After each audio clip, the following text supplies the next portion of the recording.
சுத்தி இருக்கவன் ஏத்தி விடும்போது விஜய்க்கு ஒரு ஆசை நம்மளே முதலமைச்சர் ஆயிரலாம்னு இருக்கும்.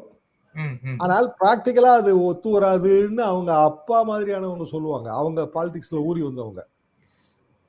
எஸ்ஏசி கண்டிப்பாக அதை எடுத்து சொல்வார். அப்ப கடைசி நேரத்துல விஜய் ஒரு கூட்டணிக்கு சம்மதிப்பார். சம்மதிக்கும் போது அது அதிமுக தான் அவருக்கு சரியா வரும். ஏன்னா அவர் திமுகவை எதுக்குறாரு. அதிமுக தான் ஒரே சாய்ஸ். அப்படின்னா விஜய், அதிமுக, திமுக கூட்டணியில் அதிருப்தி இருக்கிற கட்சிகள் உதாரணமா விசிக, சிபிஎம் இவங்கெல்லாம் ஒன்றா சேர்ந்தா இது ஒரு கணக்கு ஓடுது. தப்பான கணக்கான அப்படி சொல்ல முடியாது. சரியான கணக்கு தான். சாத்தியப்படுமானா அது தெரியாது.